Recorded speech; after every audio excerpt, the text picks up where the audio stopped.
Bien, buenos días. Continuando con la clase pasada sobre sensores visuales, en esta clase vamos a ver algunos procesos básicos para extraer la información. Hablábamos de la imagen como una matriz en la que en cada celda o componente se va guardando la intensidad asociada, digamos, a la cantidad de fotones recibidos en esa ubicación del plano óptico. Entonces, matemáticamente podemos decir que la imagen es una asignación de intensidades a puntos P. Esto es un mapeo, hablando en términos matemáticos, de posiciones a intensidades asociadas a esa posición. El visualizar la imagen desde esa perspectiva matemática permite o facilita el escribir después funciones sobre los valores de intensidad de la imagen. Entonces resulta útil, por ejemplo, en muchos procesos definir un vecindario en torno al píxel de interés. Podemos estar interesados en una cantidad asociada a ese píxel central y tenemos píxeles alrededor. Un caso típico es considerar los llamados 4 vecinos norte, sur, este, oeste. Uno diría el que está arriba, abajo, izquierda y derecha. Y las coordenadas de estos puntos, por ejemplo, en este caso, el que está acá, va a tener una coordenada x-1 y una coordenada y. Entonces, nuestra ventana de observación se compone del píxel central, que está ubicado en x, y, esto sería este de acá, el rojo, y después tenemos unos vecinos, que son el x-1 en la posición y. Entonces, este podríamos decir es el primer vecino, este de acá. Después tenemos el x+1 en la misma fila, y, este sería el número 2, y así sucesivamente. Si completamos en y-1, este sería el tercero, columna x, entonces este sería el tercero, y el cuarto, este de acá. Entonces también el tener la lista de vecinos es útil porque los cálculos normalmente se van a definir sobre un vecindario. Entonces, una manera es escribir la lista de forma explícita. Yo digo, pongo las coordenadas de cada par de puntos, pero también uno puede compactar esa descripción de manera matemática, es decir, la lista está conformada por todos los puntos i, j, tales que i y j son el píxel central más un vector de desplazamiento, donde el vector de desplazamiento, escrito en forma compacta, o sea, este p corresponde a x, y el vector de desplazamiento pertenece a un conjunto de shifts, o de posiciones relativas al punto central, donde S va a tener el desplazamiento 0,0. Si yo acá sumo 0 y 0, obtengo el punto XY, el original. Y además tengo los vecinos, el -1, 0, que sería este de acá, el -1 más 0. Después tengo el 1, 0, que sería el +1 más 0. Entonces, en realidad lo que uno guarda es la lista de esta manera, como desplazamientos relativos al punto de interés, porque en el procesamiento de la imagen, lo que uno va a hacer es ir cambiando el punto de interés, y relativo a ese punto de interés se van calculando otras cosas. Uno podría definir un vecindario de otro tipo, por ejemplo, todos los píxeles tales que la magnitud de i sea menor que 1, mientras que j es igual a 0. Entonces, en vez de haber escrito esto de esta manera, estos dos puntos se reducen a esta condición, que la magnitud de i sea menor que 1. Bueno, estos dos puntos cumplen esa condición, porque si saco el valor absoluto de -1 es 1, y que j sea 0, o aquellos puntos que tienen i igual a 0 y magnitud de j igual a 1. Entonces, ustedes dirán, pero bueno, esto es más difícil de entender. Si yo les hubiese mostrado esta fórmula al principio, habría sido más difícil de ver que en realidad se trataba de esto. Habría que haber hecho la expansión. Entonces la pregunta es, ¿para qué definir las cosas en términos de esta fórmula? Y no ponerla en forma explícita. Lo que pasa es que cuando los vecindarios son más grandes, tiene sentido definir esto como, por ejemplo, un parámetro A y un parámetro B, donde A y B son mucho mayores que 1, y por lo tanto lo que uno va a tener es un vecindario con respecto al punto central, que contiene, no sé, 3, 4 píxeles hacia arriba y 4 píxeles hacia abajo, y lo mismo hacia los lados, no necesariamente simétrico, 1, 2, 3, 1, 2, 3. Entonces, en este caso, el A tendría que ser 3 y el B tendría que ser 4, que define las filas. Entonces uno puede definir dominios o vecindarios de análisis mucho más generales usando este tipo de fórmula. Entonces, la descripción general en realidad se compacta muchísimo. Estoy diciendo, voy a analizar el punto P más un desplazamiento, y lo que tengo que preocuparme es de definir ese conjunto de desplazamientos adecuadamente. Entonces, la definición uno la puede escribir como una función matemática, a su vez, que satisface una cierta condición. O sea, cuando tengo la condición que el valor absoluto de i sea menor que o menor o igual que a, esto también lo puedo reexpresar a que el valor absoluto de i menos a sea menor o igual a 0, o sea igual a 0. Entonces, esta función, que en realidad puede tener un símbolo acá, no necesariamente de igualdad, define una restricción sobre los elementos que pertenecen al vecindario. Otro tipo de vecindario típico es el de los 8 vecinos. En ese caso tendríamos el norte, sur, este, oeste y además las esquinas, ¿cierto? El noreste, noroeste, suroeste y sureste. La lista se empieza a alargar muchísimo. Imagínense si hacen además un vecindario que contenga todo esto para analizar el valor promedio o la intensidad promedio si es que uno quiere implementar un filtro con respecto al punto central. Esta lista se va a agrandar muchísimo. Entonces no tiene sentido escribir listas de manera explícita, lo que tiene sentido es definir una función que permita definir cuáles son los miembros de ese vecindario. Y entonces nosotros podemos definir, por ejemplo, el conjunto de todos los píxeles que tienen coordenadas i o j en el desplazamiento. Este D es el desplazamiento, pertenece al conjunto S, y el conjunto S son todos los valores i, j que tienen magnitud menor que 1. Entonces van a aparecer elementos como menos 1,0, 1,0, 1,1, menos 1,1, 1,-1, etc. Todas las combinaciones, pero aquí está diciendo este, es todas las combinaciones. Ahora uno podría poner aquí, como en el mismo ejemplo anterior, A y B, y van a ser menos A, 0, menos A más 1,0, etcétera, incluyendo el 0,0, que satisface la restricción, hasta el más A, 0. Lo mismo para el B, y las combinaciones, y todas las combinaciones posibles de A y B, en la primera y segunda coordenada. Entonces, un vecindario general, que tiene un ancho de 2m más 1 píxeles, o sea, 2 por m más 1, significa que si este es el píxel central, entonces tenemos m elementos, etcétera, en un lado, y tenemos 1, 2, etcétera, m elementos en este lado. Entonces, en total va a ser 2m más 1. Y de esta manera podemos definir ventanas de tamaño arbitrario, no necesariamente cuadradas, pueden ser rectangulares. Entonces, eso como primer paso a la definición después de operaciones sobre los píxeles. Y comentábamos, por ejemplo, el primer paso, uno de los más básicos, era el detectar el borde de alguna figura. Entonces, supongamos que tenemos acá una imagen en la cual hay píxeles de un cierto valor, no necesariamente son 0, pueden ser, vale 10, y este píxel vale 100 o 120.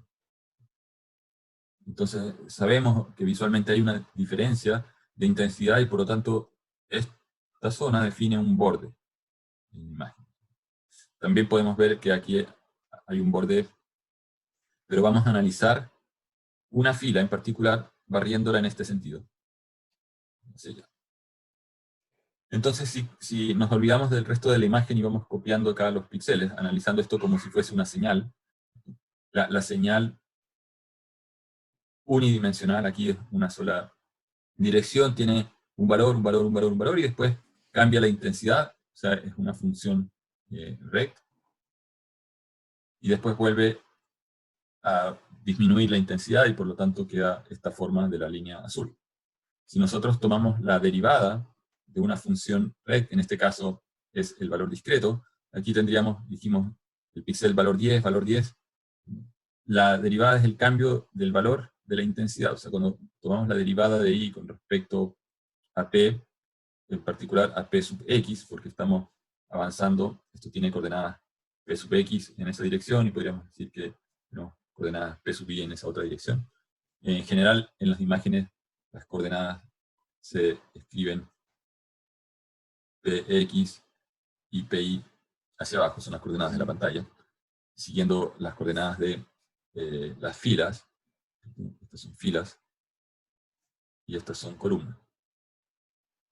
Entonces, primero se lista la columna y después se lista la fila.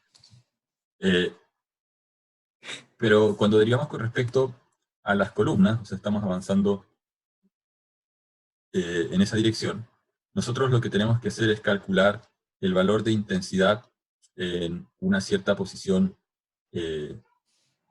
x más 1, py, y restar, o sea, esa es la posición, y restar el valor de intensidad en, aquí no me queda espacio, pero voy a ponerlo aquí arriba, en la coordenada p de x, p de y. O sea, este píxel tiene coordenada p de x, p de y, y este de acá tiene coordenada p de x más 1, porque avanzamos un espacio, p de y. Entonces, yo estoy tomando la intensidad del siguiente menos la del anterior, dividido por el tamaño del paso, en este caso es dividido por 1, porque solamente puedo avanzar, la unidad mínima es un píxel. Entonces, esto en realidad no es la derivada, pero es una aproximación a la derivada. Entonces, si yo aquí tomo la resta del siguiente menos el anterior, me da 0 porque son iguales, ¿cierto? Y después hago lo mismo, aquí también tengo 10, me da 0, pero voy a llegar a este punto donde teníamos 120 supuestamente, 10 acá, y hago la resta y me da 110. Entonces, esto vale 110, y después, el siguiente es 120, hago esta resta, me da 0 de nuevo, y después hago lo mismo, 120 menos del anterior, que 120 me da 0 de nuevo, y después tengo 10 menos 120 me da menos 110, que es este de acá.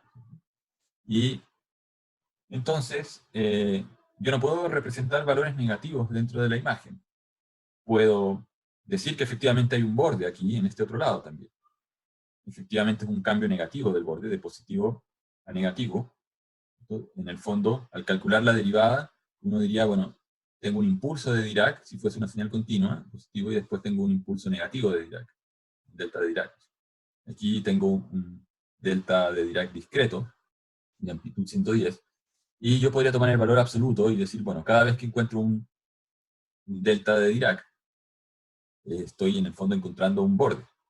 Podría etiquetar todos esos puntos donde ocurre eso. Es decir, aquí ocurrió uno, cuando hago el barrido horizontalmente, aquí ocurrió uno, y después al pasar de aquí a aquí hay un cambio, ¿no? Y en el fondo eso me permite encontrar los bordes o el perímetro de esta función, de esta función bidimensional. Entonces, cuando hago el barrido verticalmente, la lógica es la misma, ¿cierto? Viene la misma intensidad hasta que ocurre un cambio, por lo tanto aquí hay un borde, aquí también hay un borde, ¿cierto? Y después podría hacerme la pregunta, bueno, ¿dónde están las esquinas de esta figura? ¿No?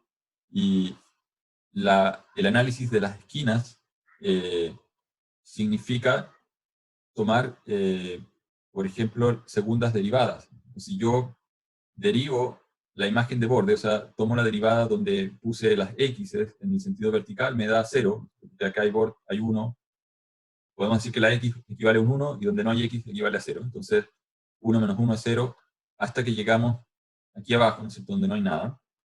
Aquí habría otra fila, suponiendo que la imagen por el fondo de color naranja continúa, aquí habría un 0. Y aquí entonces tendríamos que marcar, no sé, con otra figura un triángulo, es decir, que ocurrió una derivada en la imagen de borde. Y lo mismo al diferenciar en este sentido, aquí ocurrió un borde, pero tiene que haber aquí no puedo volver a derivar, ¿no es cierto? Ya dijimos que habían ceros, por lo tanto tengo que calcular segundas derivadas. O sea, la única manera de encontrar esos bordes, uno podría decir, es calcular o las esquinas, es calcular la segunda derivada. Y esto me va a hacer aparecer un delta de Dirac acá, un delta de Dirac acá.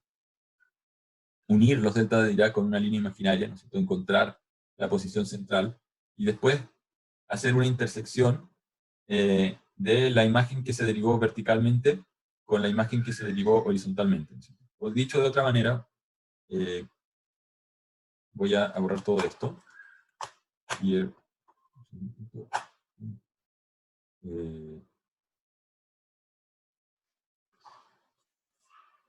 si se marcó al hacer la derivada horizontal toda esta corrida,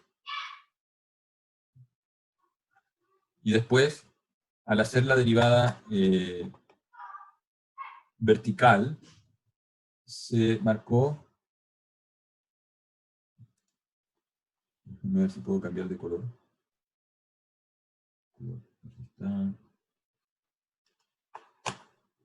Se cambió toda esta fila. Entonces yo podría guardar esto en dos imágenes. Una imagen que contiene el resultado de haber hecho la derivada verticalmente, de haber avanzado a lo largo de las filas, y tiene una línea. Y tengo otra imagen.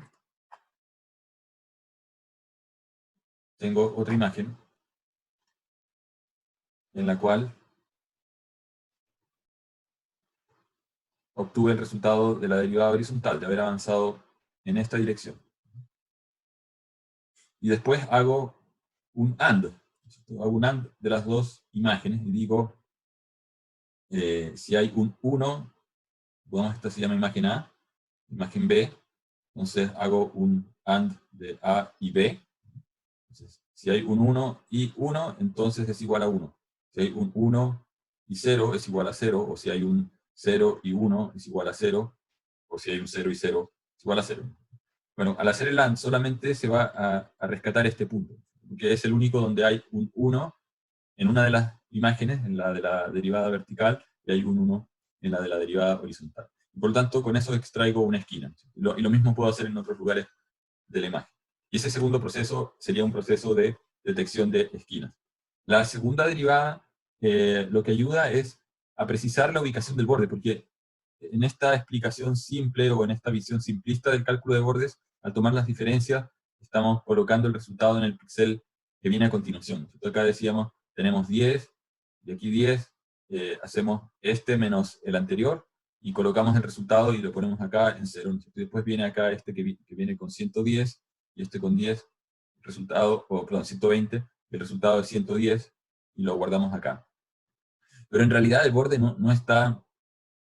Aquí en la imagen de borde habríamos puesto, aquí no hay borde, 0, 0, 0, y aquí sí, y aquí no. Y después aquí viene uno negativo, o sea, menos 1.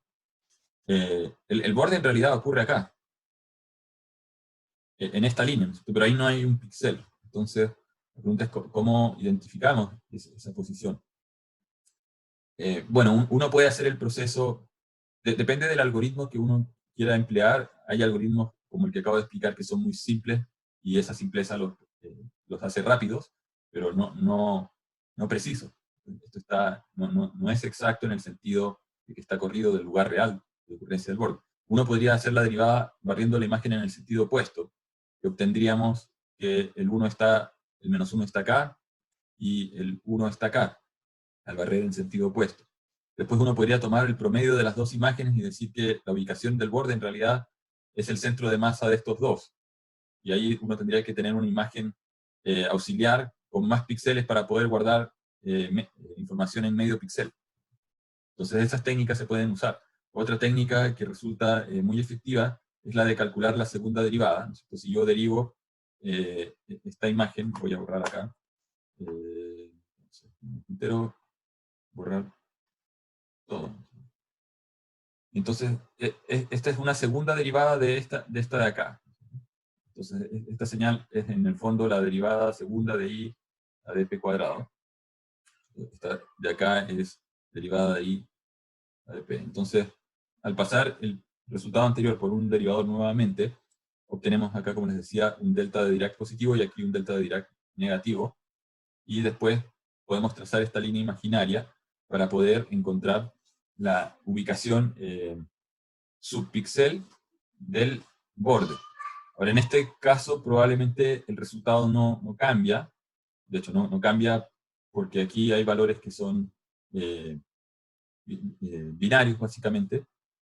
Pero uno podría tener un cambio de intensidades en este lado distinto, de manera de que al calcular la segunda derivada se obtenga una amplitud distinta, y eso va a correr la línea, ¿cierto?, en una cierta dirección. El punto es básicamente que al hacer esa segunda derivada, si uno tiene una imagen, supongamos que tenemos una imagen así.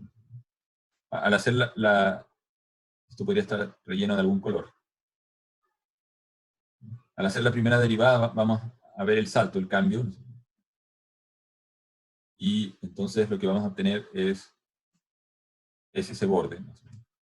Pero al hacer la segunda derivada, lo que vamos a ver es el cambio positivo en intensidad y después un cambio negativo. Cambio positivo y después cambio negativo.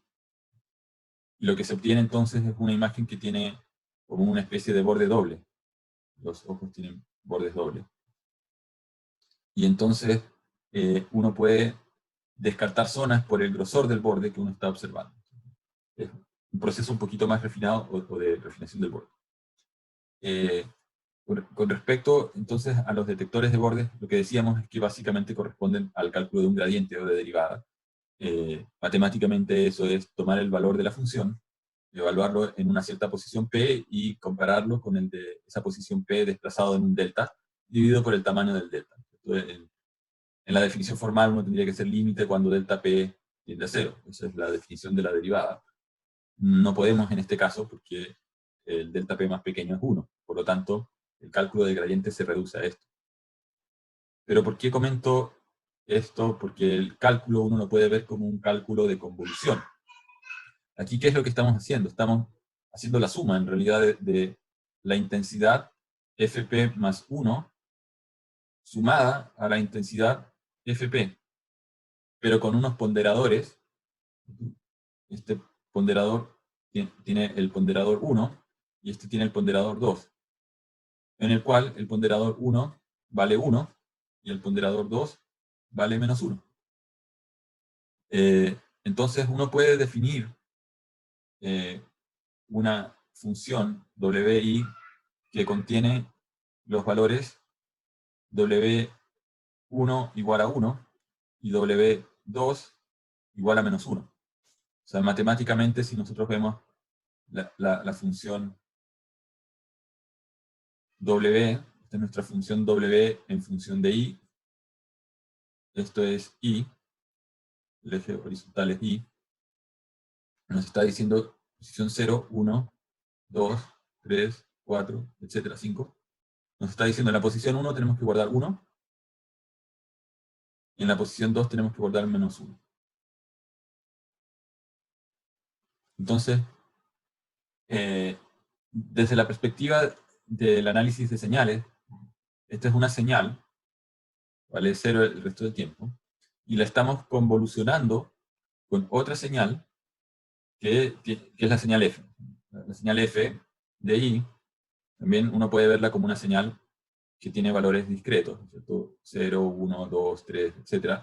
Que va a tomar valores de intensidad que van a depender de lo que hay en la imagen. Por lo tanto, matemáticamente, este ejemplo muy simple de dos elementos, lo podemos escribir como la sumatoria del peso por el valor de la función en el píxel p menos i más 2. Entonces, si yo pongo acá w1, acá voy a tener p menos 1 más 2, me va a quedar p de 1, ¿cierto? Si yo pongo aquí el número 2, voy a tener p menos 2 más 2, me va a quedar p de 0. Estos se van, o sea, me queda este término de acá, multiplicado por w de 2, que es justamente lo que yo definí como menos 1.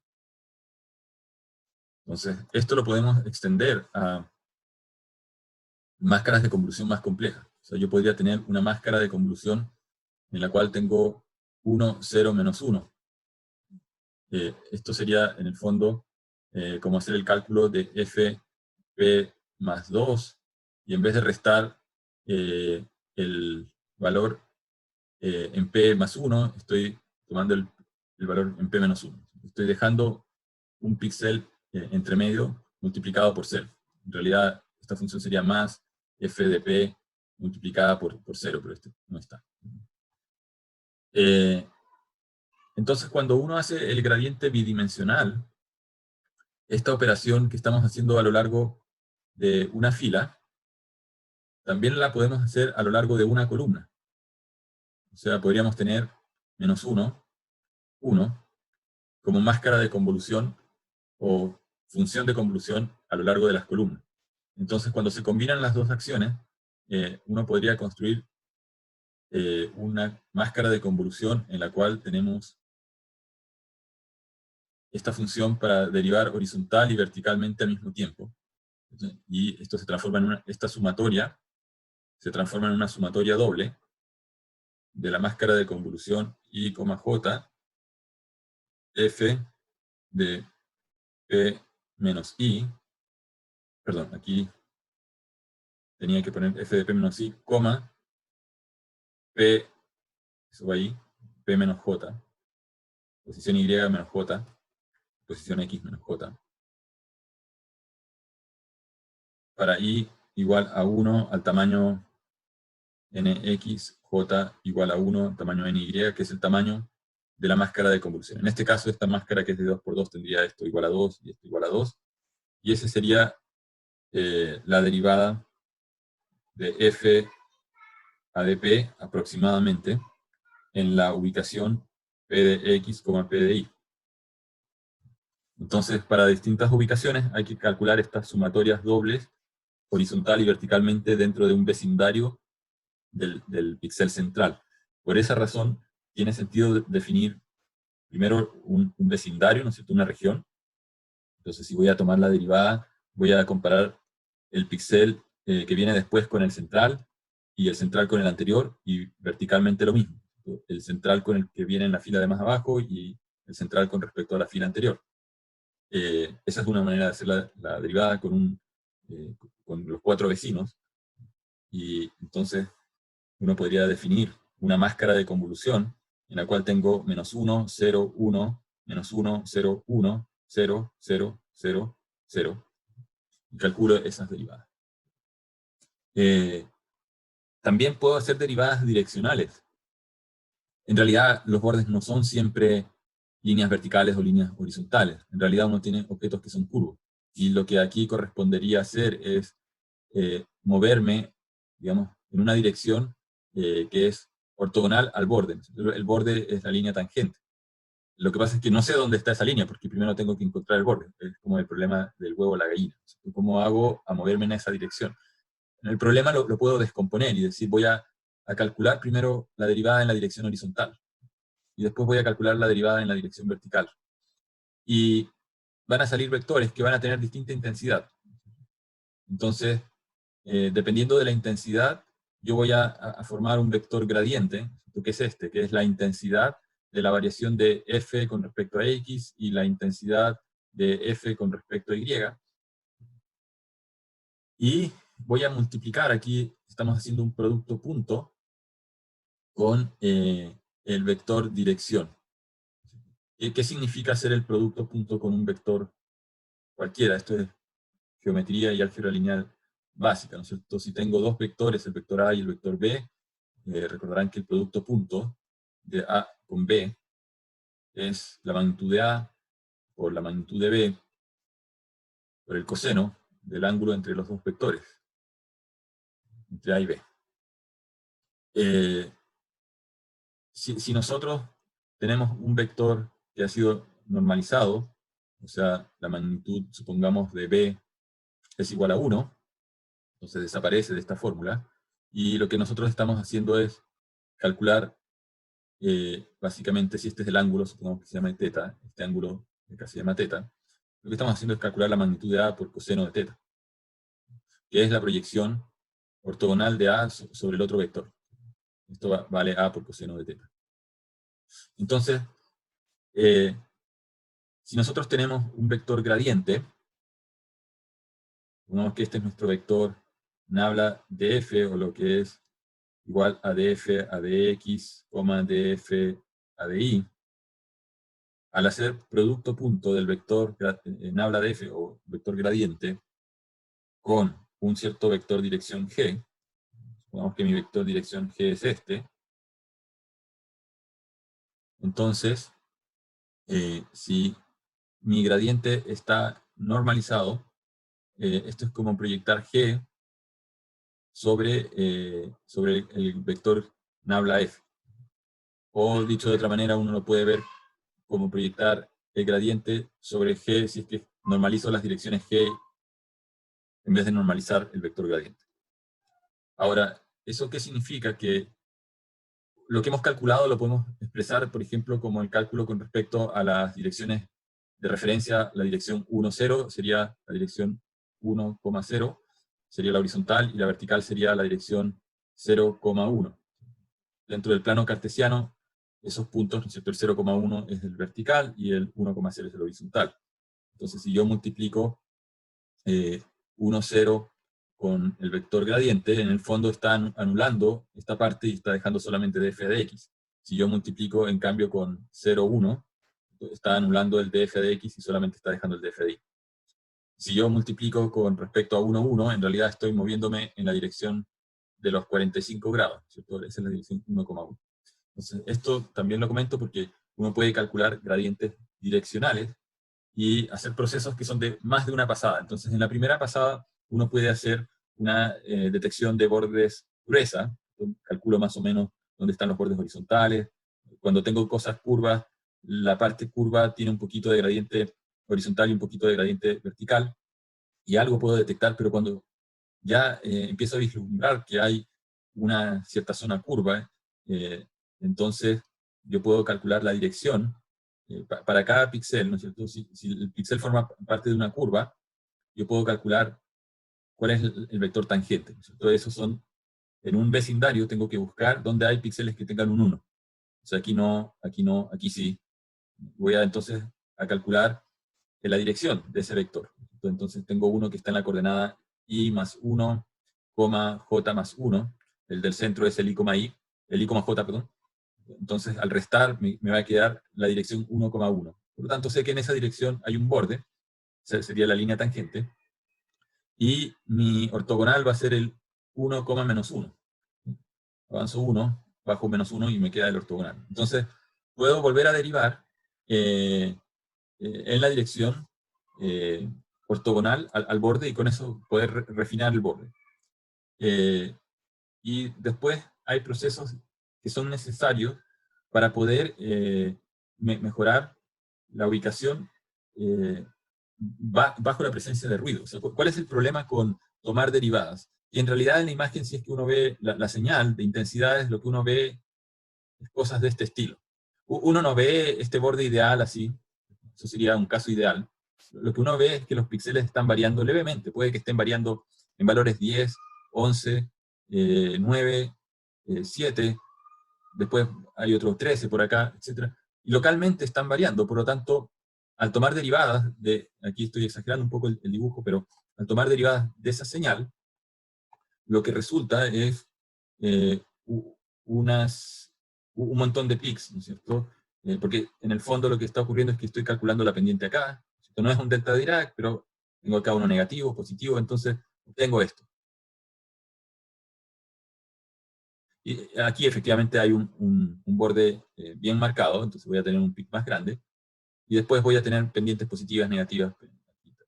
Entonces, la derivada, ya lo habíamos visto antes, amplifica la variabilidad que hay en la señal, lo cual hace difícil porque después yo tengo que someter esto a algún proceso de umbral o de comparación, en la cual, en el caso ideal, decíamos, bueno, tenemos un delta de Dirac, y decimos si la magnitud es mayor que 1, entonces hay un borde, y si es menor que 0, no hay borde, ¿cierto? En ese caso binario era fácil, mayor o igual a 1, ¿no? Era fácil identificar el borde. Pero acá, cuando hacemos la comparación con un umbral, puede que hayan varios de estos que superaron el valor 1, por la pendiente, puede haber, este definitivamente superó el borde, el, el valor de referencia, pero aquí hay un montón de puntos que también están superando el valor de referencia. Por lo tanto, en la imagen lo que me queda es una imagen como que tuviese varios bordes, cuando en realidad el único que interesa es este borde bien marcado, tiene que generar esa línea. Por lo tanto, un proceso previo es el proceso de suavizar la imagen.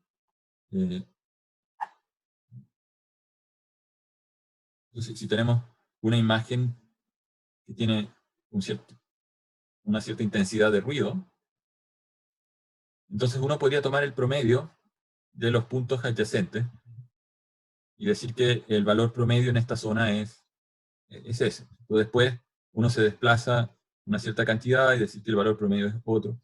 Y al hacer ese proceso, en el fondo al promediar con una ventana móvil, en el fondo lo que estamos haciendo es suavizar la imagen, ¿cierto? Eliminar las altas frecuencias, y aquí estamos encontrando el promedio de esos píxeles. Va a variar un poco, pero mucho menos. ¿Qué pasa al aplicar el promedio? Que la parte alta se va a promediar con la baja y va a quedar un punto aquí intermedio. Entonces, lo que ocurre al promediar es que los bordes se suavizan. Entonces, si yo tenía antes un píxel que valía 0 y uno que valía 1, el promedio es 0.5, o sea, va a aparecer una transición por un punto intermedio, no va a haber una transición abrupta al promediar. Si mi ventana de ponderación es más grande, estoy tomando varios que están en 0 y varios que están en 1, al principio voy a ir corriendo esta ventana gradualmente y voy a tener 0, 0, 0, 1. El promedio de eso va a ser 0.25. Después voy a tener 0.5. Luego voy a tener el caso 0.011. Después voy a tener el 0 a medida que voy avanzando 1.1 y finalmente voy a tener 1.1.1, 1.1. Entonces voy a transitar, no voy a transitar de 0 a 1 instantáneamente, identificando el borde, sino que al promediar van a aparecer estos valores intermedios 0.25, 0.5, 0.75, etc. ¿Eso qué significa? Que el promediar me borronea el borde, lo hace borroso. Por lo tanto, usar una ventana móvil o alguna máscara en la cual... aquí cuando hablo de máscara, en el fondo es porque, ¿qué es tomar el promedio? Es multiplicar cada uno de los valores por 1. O sea, nuestra máscara de convolución, en este caso es 1, 1, 1, 1. Y lo que hice fue hacer la sumatoria de los valores de la máscara de convolución por los valores de intensidad de la imagen en la posición P menos I, de I igual 1 a N, en este caso N es igual a 4, porque la máscara de convolución tiene 4 elementos. Entonces, multipliqué el valor de intensidad por 1 en esa posición, el siguiente por 1, el tercero por 1 y el cuarto por 1, lo sumé, y después dividí por el total. En realidad debería haber puesto los coeficientes de la máscara de convolución divididos por 4 para realmente estar calculando el promedio con una ventana de convolución en la cual todos valen lo mismo. Uno podría definir ventanas de convolución que tienen forma triangular, por ejemplo. ¿Qué significa eso? Que le doy más importancia al píxel central y un poquito menos al que está al lado, menos al que está un poco más lejos y nada al que está a partir de esta ubicación, de la ubicación 3, 2, 1, 0, esto es negativa, y después tengo lo mismo al otro lado, 3, 1, 2, 3, entonces yo puedo definir esto tan amplio como yo quiera, lo puedo hacer más amplio, y considerar vecindarios más grandes, o sea, menos 5, menos 4, etc. O más pequeños. Y lo que funciona bastante bien, por razones que tienen que ver con la matemática, es que en vez de tomar, bueno, el caso más simple es utilizar una máscara plana, donde todos valen lo mismo. Pero eso que es simple de implementar es, en términos de calidad, peor, porque los píxeles que están lejos, en realidad, no tienen ninguna relación. Puede que aquí, en esta parte lejana, haya otra figura, otro objeto en el mundo real, y no tiene por qué ser promediado con un objeto distinto que puede estar acá. Estoy mirando un florero, y aquí al lado hay, no sé, un jarrón o otra cosa. Entonces no tengo por qué promediar los valores de intensidad de un objeto con el del otro. Si es que hice la ventana demasiado grande, eso me llevaría a errores. A borrar el borde, o a mezclar bordes de objetos. La imagen perdería nitidez. Entonces necesito efectivamente ventanas que de alguna manera decaigan. Se puede usar una función tipo coseno, una función lineal, pero hay una función que es la función exponencial. Sí, la función exponencial es una manera de hacer una ventana, menos lambda de x. Entonces, pero esa función quedaría de esta manera, va decayendo exponencialmente. O la función gaussiana, cuando esto se eleva al cuadrado, que decae de esta manera. Aquí está redondeada en la parte superior. Entonces, ¿y qué gracia tiene la función gaussiana? Que uno puede dividir acá por el sigma, ¿sí? Para regular cuál es el ancho o el derrame lateral de esta gaussiana. Si yo pongo un sigma, bueno, si fuese sigma 0, en el fondo, cuando el límite de sigma tiende a 0, esta función se transforma en el delta de Dirac y vale 1 solamente cuando x es igual a 0, porque uno tendría 0 dividido por 0, teóricamente en general es indefinido, pero cuando uno calcula el límite en esta función particular, eso tendería a 1, y entonces esto quedaría, no, esto tendería a 0 al integrar, y e a la 0 quedaría en 1, pero para otros valores de x, esto se va a 0, para x crecientes, vamos a tener infinito dividido por 0, que va a ser infinito, y entonces vamos a tener e a la menos infinito, que es 0, y por lo tanto queda una función delta de Dirac. Entonces, el punto es que con la función gaussiana, jugando con el sigma, uno puede hacer más estrecha la ventana de observación. En la práctica, lo que resulta conveniente es tomar sigma aproximadamente 2 a 3 veces el ancho de las líneas que uno está buscando. O sea, si supongamos que en una imagen uno está haciendo un sistema para clasificar correo, ¿no es cierto? Y hay que leer texto, encontrar los bordes de los caracteres. Entonces los caracteres vienen impresos y dependiendo de la distancia de la cámara al sobre, se están pasando los sobres por una correa transportadora, y la cámara ve esto, y cada letra va a ocupar una cierta cantidad de píxeles.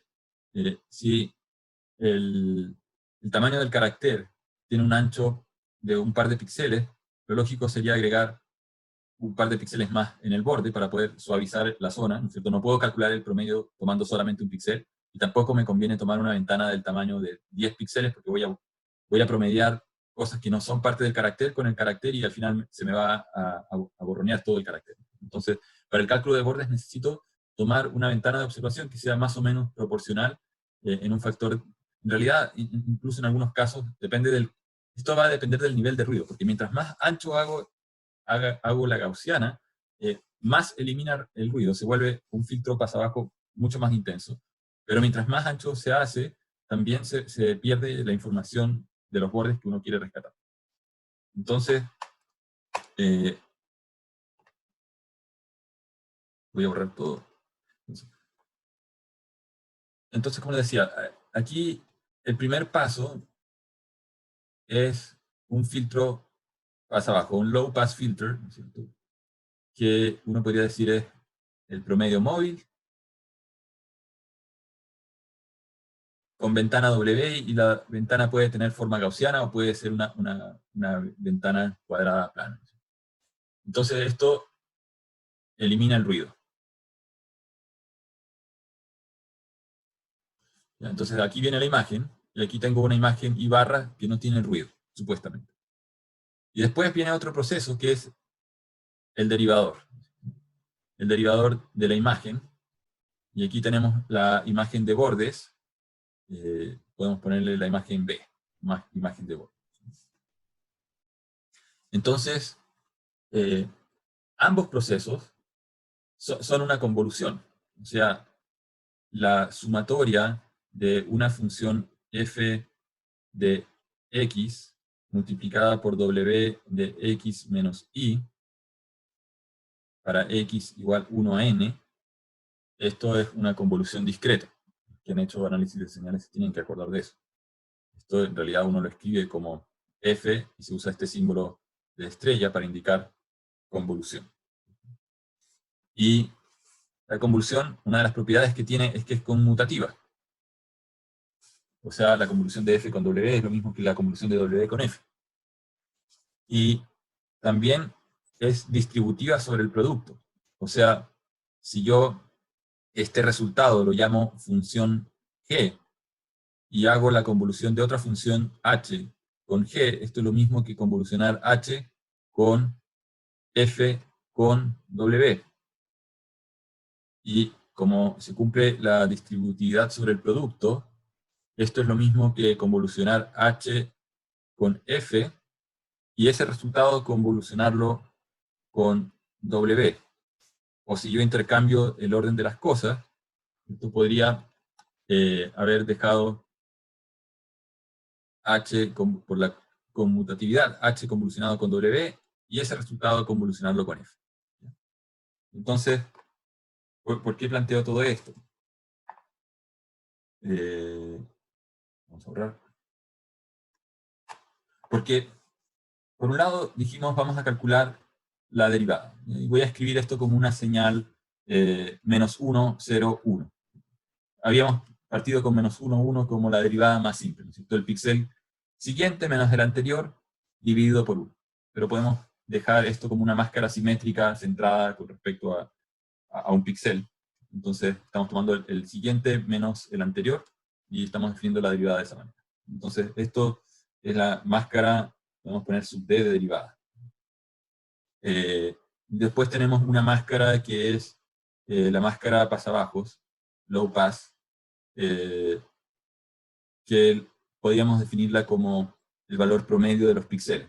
Esa máscara sería un tercio, un tercio, un tercio, si hacen ventana constante. Si no, tendría que ser esta suma más o menos 1, suma 1 de hecho, pero 1 podría ser otra en la cual podemos definir 0.6, 0.2 y 0.2. Una máscara un poquito más triangular, todo un poco más importante el central, 20% de los laterales, 60% del central.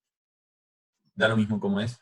El punto es que en términos de las operaciones, la imagen y barra era ¿qué cosa? Era la máscara WLP convolucionada con la imagen original. Y la imagen de bordes era ¿qué cosa? Era la máscara derivadora convolucionada con la imagen y barra. Y esto es entonces lo mismo que WD convolucionado con la imagen y barra, pero la imagen y barra es LP convolucionado con la imagen. Ahora, ¿qué significa convolucionar LP con la imagen?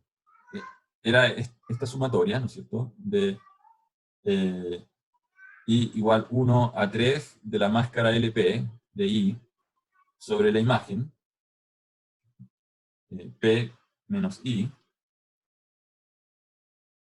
Si la imagen es F, bueno, podemos poner que la imagen es I, F o I, la función o la imagen I, ¿no es cierto? Y esto sería entonces I barra.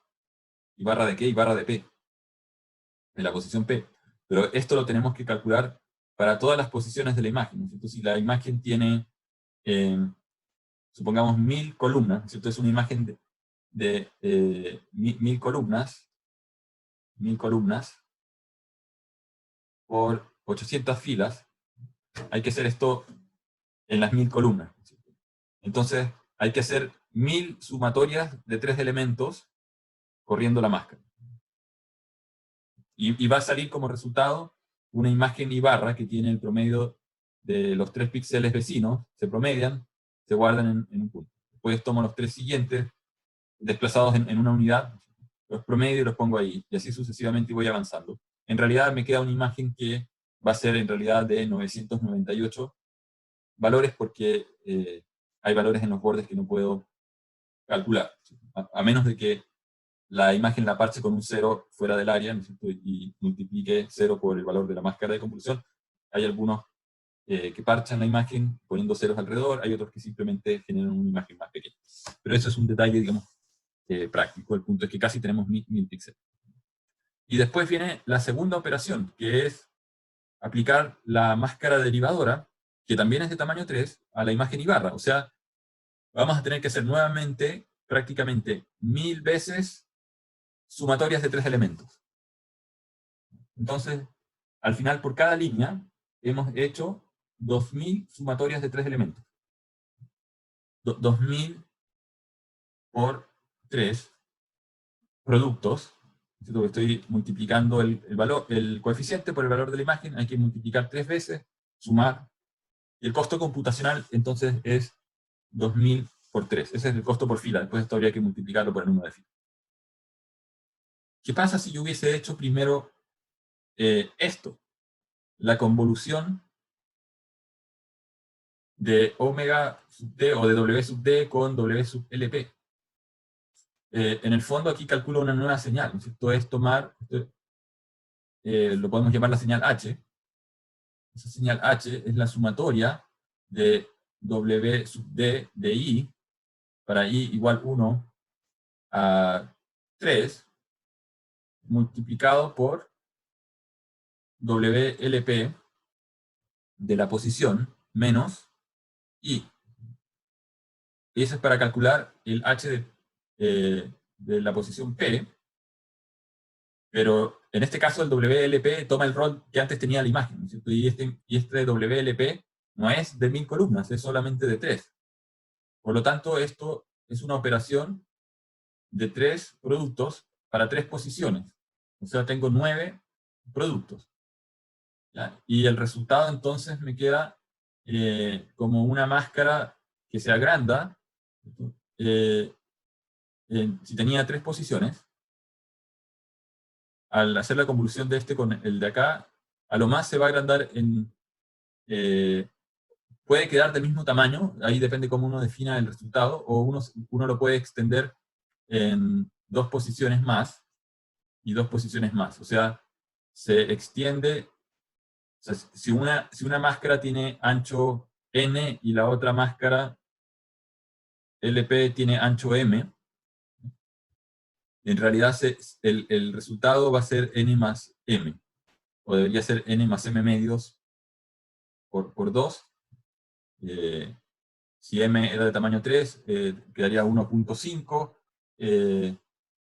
y al extender esto por 2, en realidad el 1.5 primero tengo que redondearlo, porque no tengo un píxel y medio, sino que tengo 2, o tengo 1, pero no tengo un píxel y medio. Por lo tanto, al multiplicarlo por 2 se agregan 2 laterales acá y 2 laterales acá, con lo que la máscara resultante queda, aquí primero tendría que haber un round o un fix redondeado hacia arriba, más el tamaño de la otra máscara que era 3, ¿no es cierto? Entonces queda 2 por 2, son 4 más 3, queda una máscara de tamaño 7. Y después la máscara de tamaño 7 significa que la tengo que convolucionar con la imagen, y eso significa básicamente tomar las 1000 columnas. Entonces tengo que hacer 1000 productos de 7 elementos. O sea, tengo 7000 operaciones, producto, no, algo está mal. Aquí tengo 2000 productos por 3. Y aquí tengo, sí. Si hago la extensión de la máscara me va a quedar eso. Si no hago la extensión de la máscara va a quedar 3 por 1000. ¿Cierto? Y si limito la máscara a 3 por 1000, entonces quedo con 3000 productos y no con 6000. O sea, se reduce la cantidad de operaciones. Entonces, por esa razón, eh,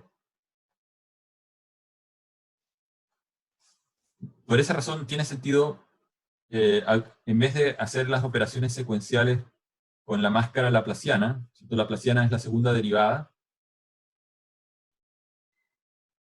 Entonces estábamos diciendo, tenemos una caja que calcula el pasabajos, y después tenemos otra caja que calcula el gradiente, ¿no es cierto? Y tenemos la imagen I barra, la imagen I, y sale la imagen de bordes. Entonces, en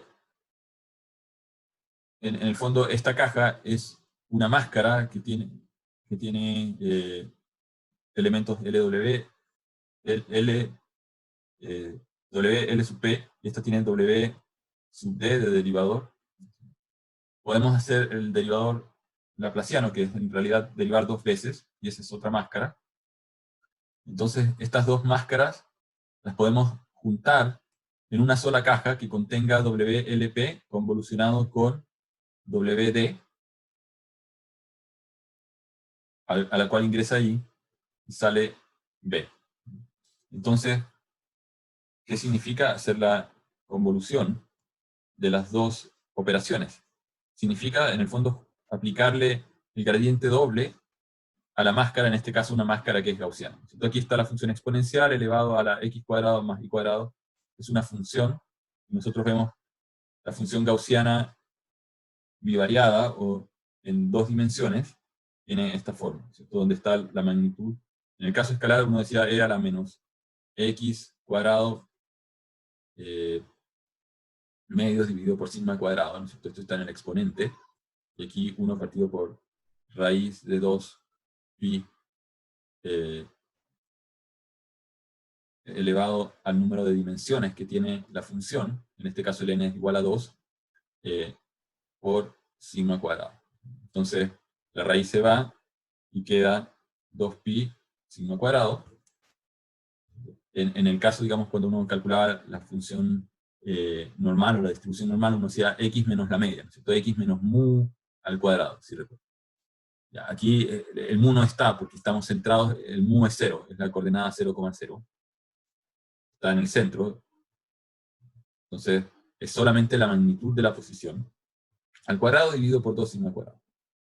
Y si nosotros tomamos la función gaussiana y la derivamos, entonces aquí la pendiente es prácticamente 0, 0, 0, y aquí vamos a llegar a un punto donde la pendiente es máxima y después la pendiente es 0 y después la pendiente es negativa. Entonces vamos a observar que la pendiente crece, llegamos a un máximo que está por aquí, después vuelve a ser 0, cuando estamos por aquí estamos en pendiente 0, y después aquí estamos en máximo pero negativo, y entonces, de hecho, la función se parece a nuestro kernel o filtro 0, 1, 0, menos 1. Nos hacíamos el derivador y definíamos el filtro, podemos definir 1, 0, menos 1 o menos 1, 0, 1. ¿De qué manera uno lo define? No importa mucho, porque en el fondo eso uno lo puede interpretar como que estoy barriendo la imagen de izquierda a derecha o de derecha a izquierda. Pero al final el resultado en sí no cambia mucho. Entonces, tenemos esta forma. Ahora, si derivamos el gradiente del gaussiano, obtenemos el laplaciano del gaussiano. Y eso tiene la forma, voy a cambiar de color, eso tiene la forma. Aquí vemos que la pendiente es máxima, después es 0, después negativa. Entonces, eso va a ser pendiente máxima, 0, negativa, después 0, después negativa de nuevo, después 0, después positiva de nuevo. Entonces, queda de esta forma, donde tenemos positivo, negativo, y no se ve por abajo.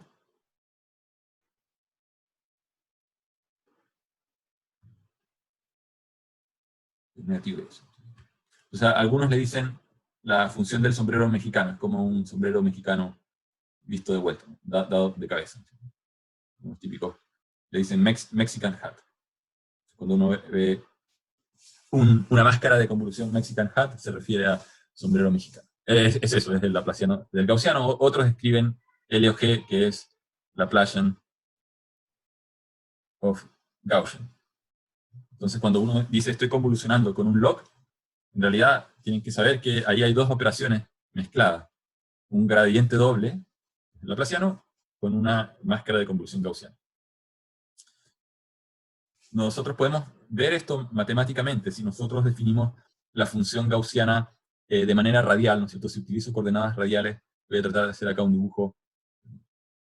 Cada uno de estos puntos x, y, este sería como el valor z, ¿no es cierto? Tengo una función en la cual definíamos que la función f de x, y es igual a 1 partido por 2pi sigma cuadrado a la menos x cuadrado más y cuadrado dividido por 2 sigma cuadrado.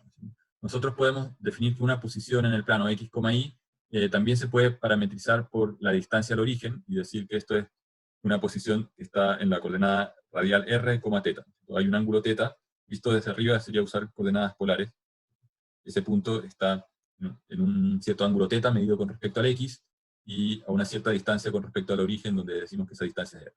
Y el traspaso de polares a cartesianas es R por coseno de teta, igual a R seno de teta. Entonces, si calculamos x cuadrado, nos va a quedar r cuadrado cos cuadrado de teta, y cuadrado va a ser igual a r cuadrado seno cuadrado de teta, y si sumamos x cuadrado más y cuadrado, nos queda que tenemos r cuadrado factor de cos cuadrado de teta más seno cuadrado de teta, y esto es 1. Por lo tanto, la función en polares queda 1 partido por 2pi sigma cuadrado, e a la menos radio al cuadrado, dividido por 2 sigma cuadrado. Entonces, nosotros podemos derivar la función no a lo largo de x o a lo largo de x o a lo largo de y, sino que derivarla a lo largo de un vector radial, en cualquier dirección, si total es simétrica. Entonces, si nosotros derivamos, entonces esta función, en vez de expresarla en términos de x e y, queda expresada en términos de r y teta, y teta lo podemos obviar porque la función es igual en cualquier dirección teta en que nosotros miremos, la función se ve igual, es radialmente simétrica, y por lo tanto, en realidad podemos decir que es una función solamente de r. Por un momento podemos olvidarnos del teta. Tenemos que derivar de f a de r.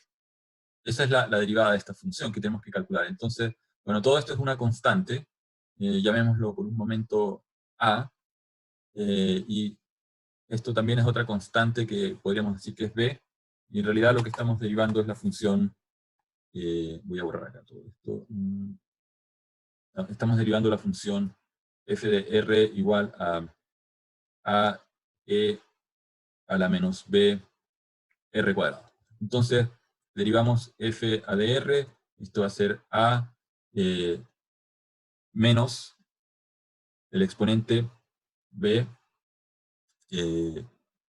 al derivar lo que está en el exponente, nos aparece el 2r también, porque tenemos que derivar el br cuadrado, que va a ser 2br. Entonces aquí faltó un 2, queda menos 2abr por e a la menos br cuadrado. Y volvemos a derivar para obtener el laplaciano. Entonces, segunda derivada de f a de r cuadrado, nos queda que tenemos que derivar todo eso, o sea, nos queda 2ab derivada de r, es, con respecto a r es 1, así que nos queda e a la menos br cuadrado, más, en este caso hay un signo menos, que se va a cancelar con el menos del exponente, así que nos queda en más, 2ab, al derivar el exponente nos queda nuevamente 2br, con signo menos, entonces aparece b cuadrado, aparece r cuadrado, y el 2 que hay acá se transforma en un 4. Y nos queda e a la menos b r cuadrado. Entonces, esto lo podemos... primero hay que darse cuenta que aquí tenemos e a la menos b r cuadrado repetido, ¿no es cierto? Y tenemos entonces que todo eso lo podemos escribir como el a, b está repetido también. Podemos escribir todo esto como 2ab factor de 1 menos, ¿qué cosa? Menos el 2b r cuadrado multiplicado por e a la menos b r cuadrado. Entonces,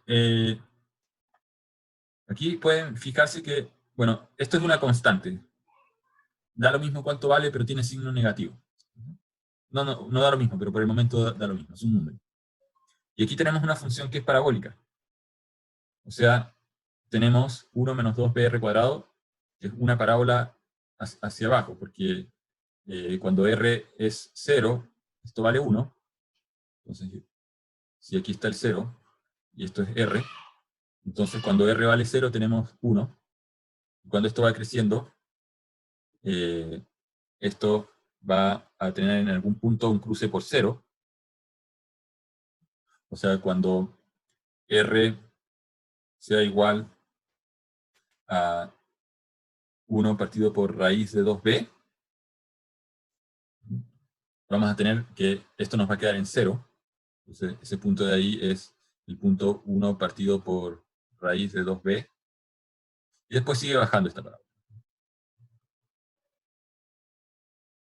Y por otro lado, tenemos esta función, que es una función gaussiana. Aquí voy a dibujar la gaussiana.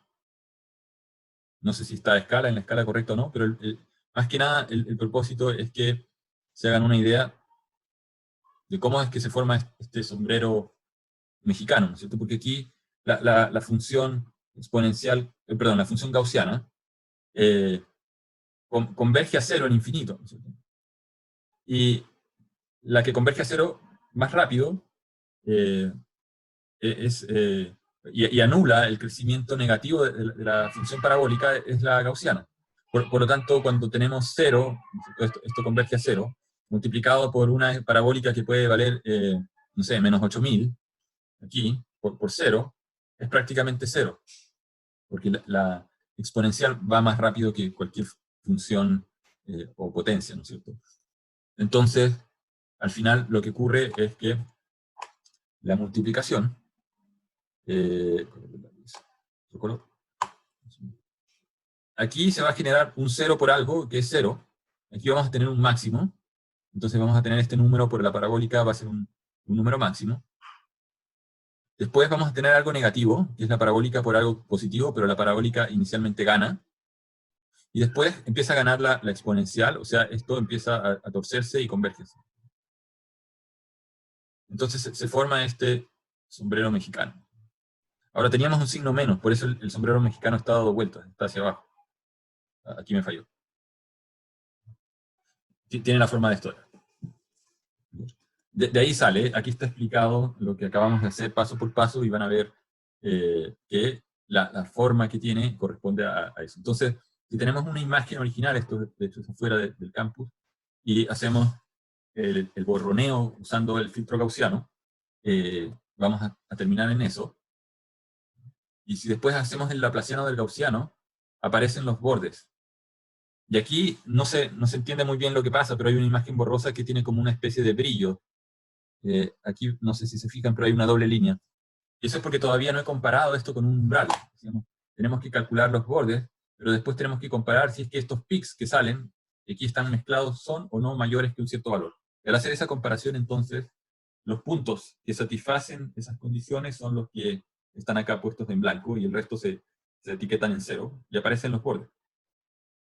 Y después uno puede aplicar algo que podemos ver en la próxima clase en más detalle, que es una transformada, la transformada de Huff, que es básicamente para contar cuántos píxeles coinciden con rectas, por la familia de rectas. ¿No? Por cada punto en la imagen yo tengo una familia de rectas. Entonces en cada lugar hay una familia de rectas que pasa por ese punto. Pero cuando uno pone un píxel, uno interroga un píxel que está al lado, y hace lo mismo, y pone la familia de rectas que pasan por ese punto, aparecen rectas que se vuelven a repetir. Si yo pongo acá, tomo un punto de este pedacito de la línea de la pista, aparece una línea recta que coincide con una de las familias, con una de las rectas de la familia de rectas que pasa por ese punto. Entonces yo puedo hacer básicamente un histograma y contar por cada píxel cuántas rectas pasan, ¿cierto? Y después contar cuántas de esas rectas están repetidas, porque hay algunas que se repiten. En estos píxeles no hay nada, así que ahí no tengo nada que contar. Y voy a poner un 1 cada vez que encuentro una recta, y de repente veo que aquí se vuelve a repetir una que coincide en pendiente con esta, entonces, bueno, este 1 lo paso a 2, me avanzo un píxel más allá y encuentro de nuevo una que coincide, esto lo paso a 3. Entonces, en esta tabla tengo pendiente de la familia de rectas, tengo desde la pendiente 0, pendiente 10 grados, 20 grados, 30 grados, 90 grados, ¿cierto? Entonces la pendiente M va de 0 a 90 grados, si es que quieren definirlo angularmente, y en la otra va el intercepto, porque estas rectas intersectan un punto en el eje de Y de la imagen, ¿no es cierto? Aquí también hay otra recta que intersecta en otro lugar. Entonces tenemos acumulaciones de rectas que tienen la misma pendiente, pero pueden tener distintos interceptos. Entonces, al hacer ese análisis de histograma, algo pasó acá, no sé por qué se adelantó.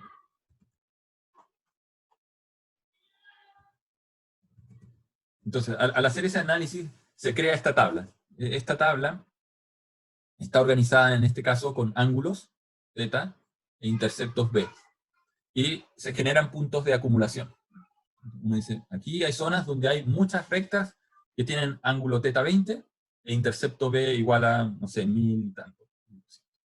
Entonces yo puedo después dibujar sobre la imagen los lugares donde están esas rectas y eliminar aquellos lugares que no tienen esas condiciones de rectas, esos píxeles que no tienen esas condiciones de recta con esos ángulos. Y entonces limpio la imagen y puedo detectar los bordes. ¿Esto por qué lo muestro? Porque son como los pasos básicos que un sistema de navegación autónoma para un robot, ya sea un vehículo autónomo o un robot que tiene que navegar en un ambiente interior, tiene que hacer para poder encontrar dónde están las paredes o dónde están las líneas de la calle. En este caso que les mostré, puse una imagen real para mostrar lo difícil que puede ser, porque una cosa es lo que nuestros ojos ven y otra cosa es lo que el computador logra discernir. Aquí nosotros vemos escalas de grises, nuestro cerebro de alguna manera completa y sabe con información de contexto dónde tiene que ir la pista, pero cuando uno empieza a analizar a nivel de colores del píxel, aquí hay ciertos lugares donde tenuemente se ve como pasto que está creciendo en el lugar donde se estacionan, y el resto es gris, igual que el pavimento. Por lo tanto, hay zonas que están totalmente perdidas. O sea, en el lado derecho, aquí se perdió gran parte del borde de la pista. Apareció el de la vereda, y eso es porque tal vez el umbral que se puso para decir esto es borde fue muy alto, y uno puede jugar con los umbrales. Lo que pasa es que si uno baja los umbrales demasiado, ocurre esto, que empiezan a aparecer bordes que eh, no son de interés. Mi mouse se ha vuelto errático, no está respondiendo bien. Ahí. Hay bordes que no son de interés y que ensucian la imagen, hacen difícil el procesamiento. Por lo tanto, si bien este no es un curso de procesamiento de imágenes, eso lo pueden ver en más detalle en Fundamentos de Procesamiento Visión por Computador. Lo importante es entender de dónde surgen las fuentes de error al tratar de identificar, por ejemplo, la posición del vehículo con respecto a la pista. Entonces, si yo no tengo los bordes bien detectados, es imposible que calcule bien. Yo después puedo medir distancias a líneas dentro de la imagen. Entonces, hay errores que surgen porque la imagen puede ser de mala calidad, puede ser borrosa, puede tener ruido. Si uno mira aquí la pista, hay cosas que son de la textura y hay otras cosas que son... de hecho, esta imagen fue tomada desde dentro del auto y por lo tanto aquí se notan reflejos del tablero sobre el parabrisas. Entonces la calidad de imagen va definitivamente a empeorar las cosas si es mala, pero después el procesamiento también es difícil. Y hay factores, digamos, de iluminación que complican las cosas. Lo dejamos hasta acá por el momento. Quiero mostrarles algo rápidamente de lo que se viene. Descartar los cambios. Estoy haciendo unos ejemplos que están en Python.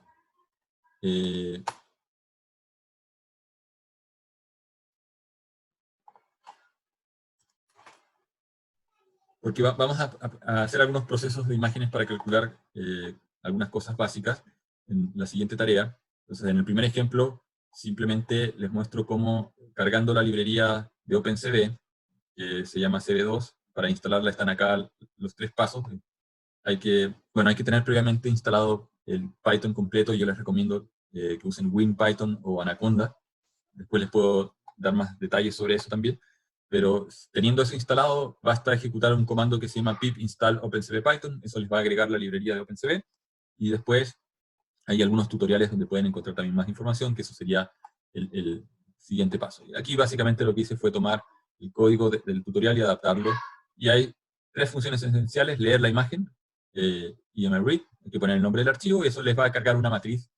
Después, bueno, aquí hay una parte auxiliar, si es que el archivo no fue encontrado porque de repente uno puso el nombre mal o la imagen no está en el mismo directorio, entonces la imagen va a estar vacía, la variable va a estar vacía, y entonces el programa se corta en ese caso. Si la imagen en cambio está llena, el siguiente paso es mostrar la imagen con el comando image show. Uno le puede poner acá el título de la ventana, y en este caso uno puede interrogar y preguntar si es que el usuario presiona la tecla, entonces preguntar qué tecla fue presionada, y si presionó la tecla S se guarda la imagen. Aquí le estoy cambiando de hecho el formato a la imagen, porque la imagen original está en formato JPG, es cuestión de ponerle la extensión que uno quiera, y OpenCV le va a convertir el formato a PNG, BMP, JPG, TIFF, que son los principales. Puede que hayan otros formatos, hay que ver la documentación, más raros que OpenCV no es capaz de convertir. Se necesitan conversores externos. Pero para los que uno usa típicamente están, digamos, las funciones de conversión habilitadas. Entonces este primer código lo que hace es simplemente, si uno lo ejecuta desde la línea de comando, abrir la imagen que nos interesa. Debería haberla abierto. Algo pasó. Dice, no puede encontrar el archivo.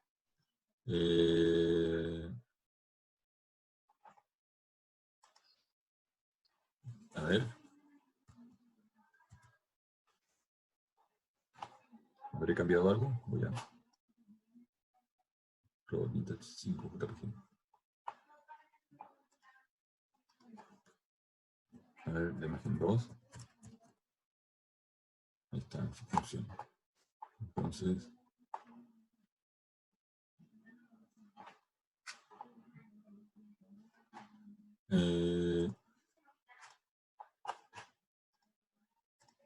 cerrar todo, ¿no?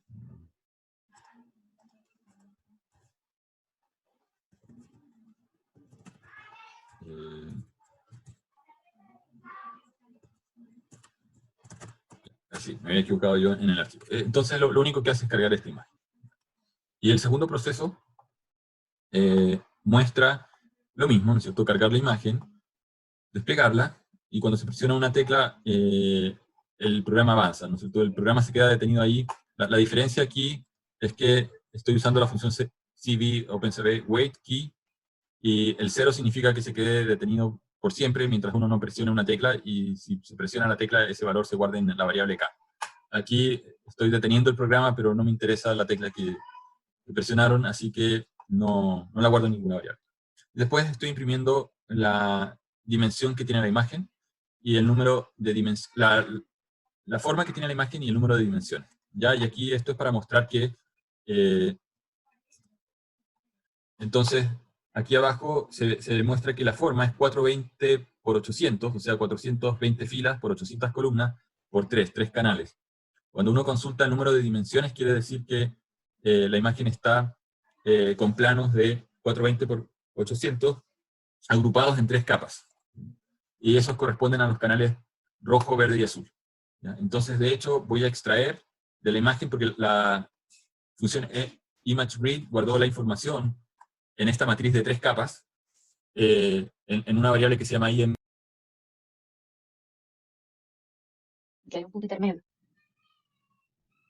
Profesor.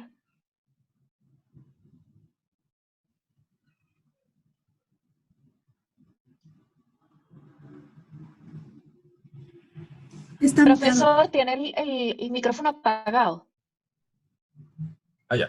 Ok, disculpen, se cortó mi internet y tuve que conectarme de nuevo. Como les decía, el resultado se guarda en la variable imagen, y ese resultado que está guardado en una matriz que tiene 3 capas lo podemos extraer por canal. Tu imagen, todas las filas, esto significa todas las filas, coma, todas las columnas, el canal 0 o la primera capa, todas las filas, todas las columnas, el canal 1 o segunda capa, y la tercera capa. En OpenCV los canales están guardados no en el estándar RGB, sino que por alguna razón, y no sé por qué se les ocurrió darle vuelta al orden y lo tienen en BGR. ¿Ya? O sea, el primero es el azul, no el rojo. El segundo es el verde y el tercero es el rojo. Podemos mostrar acá los canales por separado. Después podemos transformar estos canales, y aquí estoy haciendo una multiplicación de 0.5 el azul y 0.5 el verde, y estoy dejando el rojo como tal. Por lo tanto, lo que van a notar es que la imagen original se vuelve rojiza. Le estoy dando más énfasis al rojo. Estos 3 canales los tengo que volver a combinar. Entonces tengo que formar una imagen nuevamente. Y una manera es utilizar una función que es una función de NumPy. Esta no es una función de OpenCV, sino que es una función de NumPy, que es para apilar matrices o apilar objetos. Tienen que ser de las mismas dimensiones. No puedo poner una capa de 20 por 20 y encima de una capa de 10 por 20. No coinciden las dimensiones. Entonces, esta función recibe como argumento la lista de objetos que van a apilar, asumiendo que tienen las mismas dimensiones, y permite básicamente crear arreglos multidimensionales. O sea, yo puedo hacer matrices de matrices, o sea, si las ordeno por capas, o puedo tomar estos objetos multicapa y ponerlos en objetos más complejos de varias capas de objetos multicapas. Y eso básicamente corresponde a lo que se llaman arreglos n-dimensionales. Este parámetro axis-1 significa que las nuevas capas se tienen que añadir al último eje nuevo que se crea. Si uno no lo pone, entonces se cambian de lugar los objetos y las capas pasan a estar en la primera posición. Y eso no le gusta a OpenCV, porque OpenCV asume que todas las capas corresponden a colores, entonces, y tenemos filas, columnas y el número de capas, y si uno deja que el NumPy invierta el orden, entonces la información quedaría capa 1, 2, 3 y columnas en las dos otras, y eso OpenCV lo va a leer incorrectamente y no se va a formar la imagen. Entonces, esto es esencial en este caso. Y el objeto convertido es un objeto tipo matriz o arreglo, en realidad ese es el nombre correcto, es un array dentro de NumPy, y NumPy lo trata como un objeto de punto flotante. Pero OpenCV está trabajando con imágenes que son hasta de 8 bits. Por lo tanto, hay que decirle que el objeto no es un objeto de punto flotante o con punto decimal, sino que son canales de números enteros. Y hay tres maneras de hacer eso. Una manera es decirle, bueno, toma la imagen, que estaba acá, estaba en Image Converted, que es la conversión de los tres canales, en un nuevo arreglo, que en realidad se le ha cambiado el tipo de datos. ¿Ya? Entonces, no es que hayamos hecho un nuevo arreglo, porque sigue siendo la misma imagen, es la misma imagen a la cual se le añadió el tipo de dato uint8 para forzar a que el Python trate esa imagen como una imagen que contiene números enteros de 8 bits y no como números decimales con puntos flotantes. De hecho, los canales ya estaban convertidos a números enteros en este paso. O sea, hay varios pasos aquí que tal vez son sutilezas, pero primero, los canales al multiplicarlos, entonces si yo tengo un píxel que vale 10, lo multiplico por 0.5, no pasa nada. El valor vuelve a ser un número entero, pasa a ser 5, pero si tengo un píxel que valía 9 y lo multiplico por 0.5, va a valer 4.5. El resultado, y no hay un píxel y medio prendido. O sea, la intensidad o es 9 o es 8, no hay, o 10, no hay 9 y medio, no hay 8 y medio. Entonces hay que redondear. Y eso significa pasar eso por la función uint. Después, los canales los hemos agrupado y se han transformado en una matriz que tiene distintos pisos o distintos planos. Pero al hacer esa operación, nuevamente NumPy dice, esto es un objeto de punto flotante. Por lo tanto, hay que volverle a decir, no es de punto flotante, es de números enteros. Entonces, este paso le quita el número decimal, pero este paso le quita el punto cero que fue agregado por este paso. Entonces, el transformar a número entero hay varias maneras de hacerlo. Las tres líneas que están acá, las dos anteriores, hacen exactamente lo mismo. Son distintas maneras. En una nosotros estamos diciéndole en forma explícita, utilizando la notación de OpenCV. Esta es utilizando la notación de NumPy, que es la librería de cálculo numérico. Y esta es haciendo trampa, porque aquí estamos diciendo que el tipo de dato es el mismo que el tipo de dato de la imagen original. Entonces estamos haciendo image y estamos extrayendo un parámetro, por eso .btype, es una propiedad de la clase imagen. Entonces la imagen ya estaba definida como de números enteros. Entonces las tres líneas funcionan y hacen lo mismo. Pero si uno no hace alguna de estas tres líneas, cuando uno quiere desplegar la imagen y la imagen contiene puntos flotantes, el programa se cae. Básicamente dice, no puedo trabajar con imágenes de puntos flotantes. No sabe cómo pintar eso en la pantalla. Después podemos mostrar una subregión, y aquí estoy mostrando cómo extraer de la fila 80 a la 220, de la columna 350 a la 550. Y eso hace una imagen más pequeñita que la llamo imagen subregión. Después, hay otra manera de extraer los tres canales, ¿no es cierto? Aquí he utilizado una manera que es la de acceder en la metodología en que uno accede a arreglos, que viene más bien del estándar de NumPy. Entonces, ¿cómo accedo yo a arreglos? Pero OpenCV también viene con su función para facilitar, y en vez de usar estas tres líneas de código donde estoy sacando los canales, que es lo que a mí me gusta hacer porque me gusta trabajar directamente con los arreglos, a algunas personas les puede gustar usar esta función que se llama CVSplit y que arroja los tres canales por separado. Entonces, bueno, puede ser una manera de ahorrarse líneas, pero finalmente uno tiene que operar sobre los canales muchas veces, o hacer procesos sobre los canales, y después uno puede volver a juntar los canales con la función cvmerge, y hay que darle cada canal, ¿no es cierto? Entonces, en vez de haber hecho un stack, uno puede hacer un cvmerge, también uno llega a lo mismo, y aquí desplegamos la imagen 2, que en realidad es la misma, solamente que estamos demostrando que se puede separar y volver a juntar en sus tres canales, en sus tres componentes. Por último, aquí se está haciendo uno de los kernels. Este es uno bidimensional que tiene básicamente el laplaciano, ¿ya? El 0, menos 1, 0, pero si lo leen verticalmente tiene un menos 1, 0, 1 en la línea central, y este es como usando los cuatro vecinos norte-sur, este-oeste, que les comentaba hace un rato, y es una máscara de 3×3. Entonces se define la máscara, esto sería el W, el equivalente al W, pues el kernel, y después en una línea aplicamos el filtro, que es básicamente la convolución de la imagen con el kernel, y eso aparece en la imagen 3 como resultado, y después la muestro. Entonces, voy a apretar una tecla para pasar al proceso siguiente. Bueno, este es el resultado de la aplicación del kernel derivador. Como pueden ver, se empiezan a destacar los bordes. Tenemos aquí la imagen a la cual le amplifiqué el canal rojo y le resté los otros canales. O sea, le amortigué los otros canales. Podría poner los otros canales en 0 y ejecutar todo esto nuevamente. Podemos ir acá y poner el canal azul en 0, el rojo en 0, o sea, el verde en 0, y solamente dejar el rojo. Y recomponer esa imagen. Y fíjense que aquí solamente hay unas partes en rojo, las manos del robot que está aquí al frente a la derecha, y el robot que está atrás está en rojo, y solamente deberíamos ver en la imagen eso, y no ver el resto de cosas, o muy poco. O sea, aquí, por ejemplo, el traje de la robotina, que es de color magenta morado, tiene una mezcla de 50% rojo y 50% azul para hacer ese color. Por lo tanto, igual vamos a ver un rojo más tenue en el resultado. Eso es lo que deberíamos ver. Entonces, en la imagen que solo tiene el canal rojo, donde está más rojo, bueno, el fondo que es blanco tiene los tres colores, rojo, verde y azul. Al quitar el rojo y el verde, perdón, el verde y el azul, queda el rojo puro. Y por eso es que el rojo se ve muy intenso, y se ve de esta manera, ¿no es cierto? Entonces, los componentes que tenían rojo se ven más fuertes, y los que tenían poco rojo o nada de rojo se ven totalmente negros. Ese sería el canal rojo puro en la imagen reconvertida. Aquí están los canales por separados. Este es el canal verde, este es el canal azul, este es el canal rojo. Entonces el canal rojo, que decíamos que era el traje de la robotina que está acá, era una mezcla de azul con rojo, 0 verde, ¿no es cierto? Y por eso el traje en el canal verde, el traje se ve negro, porque no había componente de verde. En el canal verde, la cara que es roja se ve negra porque no hay verde en el rojo. Pero en el canal rojo, la cara roja que está aquí arriba atrás, se ve bastante gris o blanca porque es muy intenso en rojo, pero poco en los otros colores, ¿no es cierto? Poco en el azul y poco en el verde, por eso se ve negra en los otros canales.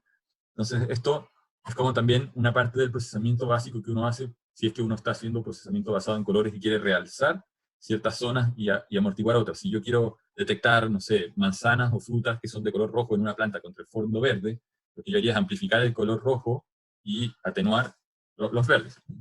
Y hay distintos procesos de ecualización de histogramas de colores, etcétera, que se pueden aplicar para mejorar esos contrastes y extraer la parte que realmente interesa al proceso.